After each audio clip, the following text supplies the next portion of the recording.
এবং ভালোবাসার উপহার দিয়ে তরুণ কুমার আচার্য মহাশয় এবং সামান্য ফল আছে এই সুন্দর আজকের এই সুন্দর অনুষ্ঠান।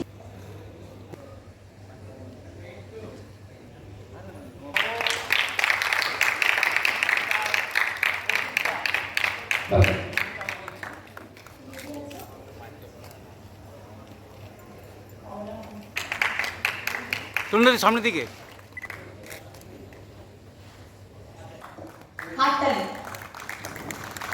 অতিথি বরণের মধ্য দিয়ে আজকে অনুষ্ঠানকে সামনের দিকে এগিয়ে নিয়ে যাচ্ছি। আর এই মুহূর্তে আমরা বরণ করে দিচ্ছি রতন চক্রবর্তী মহাশয় মেমেন্টো এবং উপহার দিয়ে আমরা ফার্স্ট রথিন মল্লিক মহাশয় আমরা রিচুয়াল একাডেমির নবম বার্ষিকী মহাসম্মেলন, যেখানে পশ্চিমবঙ্গের বিভিন্ন প্রান্তে এবং তাদেরকে তরুণ কুমার আচার্য মহাশয়কে বরণ করে যাবে। আমাদের সম্মানীয় শ্রীরাম ঘোষ মহাশয়কে অ্যাস্ট্রো রিচুয়াল একাডেমির এই মুহূর্তে মাননীয় অতিথি এশিয়ান অ্যাস্ট্রোলজির অভিভাবক শ্রী লব ঘোষ মহাশয়কে বরণ করে নিচ্ছেন। কথাই বলবে, কিন্তু জ্যোতিষী করবার আগে এই জ্যোতিষী যারা আছে এরকম ব্যক্তিরা তান্ত্রিক, পৌরোহিত্য এবং একজন বৈষ্ণব উপস্থিত আছেন এবং প্রত্যেকটি আমি আমাদের অ্যাস্ট্রো রিচুয়াল একাডেমির পক্ষ থেকে সর্বপ্রথমে বড়দের আমার প্রণাম জানাই, ছোটদের আমার আন্তরিক ভালোবাসা জানাই। সেই সাথে সাথে যারা বসে ডায়াসের আসনে বসে আছেন তারা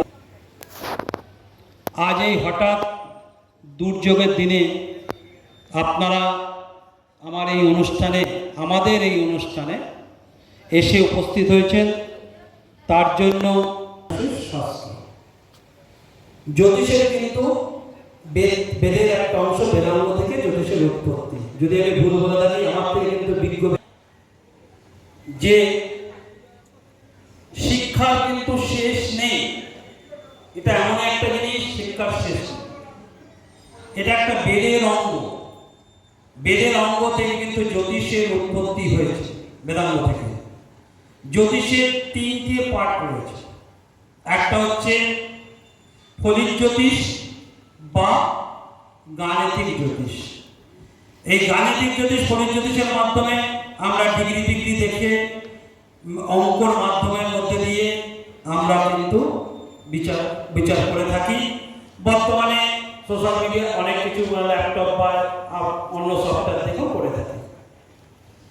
আর তারপর গৃহারম্ভ, গৃহপ্রবেশ সব কিছু ইত্যাদি এইগুলো কিন্তু ওখানে কিন্তু পাওয়া যায়।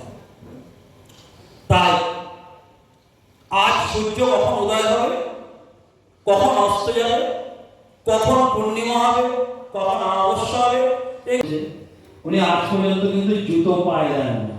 কর্ণাবল পাবে ততদিন কিন্তু উনি জুতো পায়ে দেবেন না।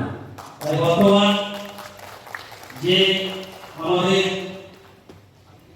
এই সনাতন ধর্মে আশা করা যায় উনি জীবিত থাকতে থাকতে হয়তো সেই জায়গাটা পাবেন।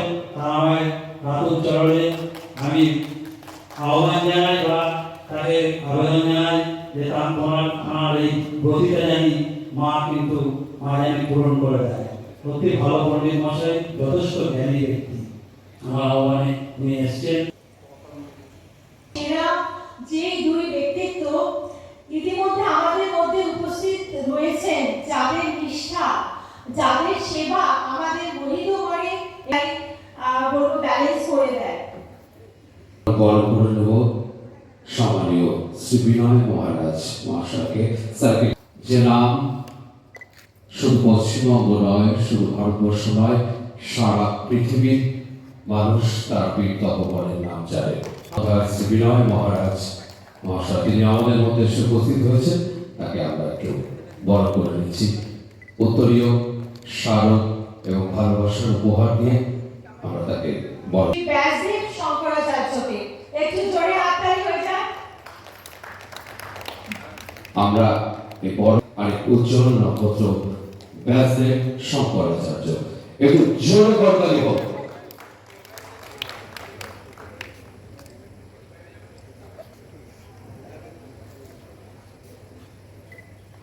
এই মুহূর্তে আমরা পুণ্যধাম হালি শহরের লোকসংস্কৃত ভবনে উপস্থিত হয়েছি অ্যাস্ট্রো রিচুয়াল অনুষ্ঠানেতে, যেখানে একাধিক জ্ঞানী গুণী ব্যক্তিবর্গরা তাদের শাস্ত্রের ও জ্ঞানের ঝুলি নিয়ে উপস্থিত হয়েছেন এবং আমার সঙ্গে আমার সহকর্মীগণেরা রয়েছেন।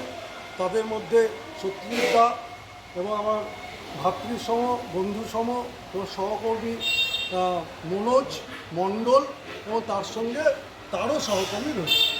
এবার বিষয়টা হয়েছে যে জ্যোতিষশাস্ত্র নিয়ে আমরা সর্বত্রই সর্ব জায়গায় আমাদের ভারতবর্ষে বা পশ্চিমবাংলার বিভিন্ন রাজ্য এবং বিভিন্ন জায়গায় আমরা যাই এই শাস্ত্রকে অধ্যয়ন করার জন্য, শাস্ত্রকে শেখার জন্য এবং শাস্ত্র থেকে জ্ঞান আহরণের জন্য।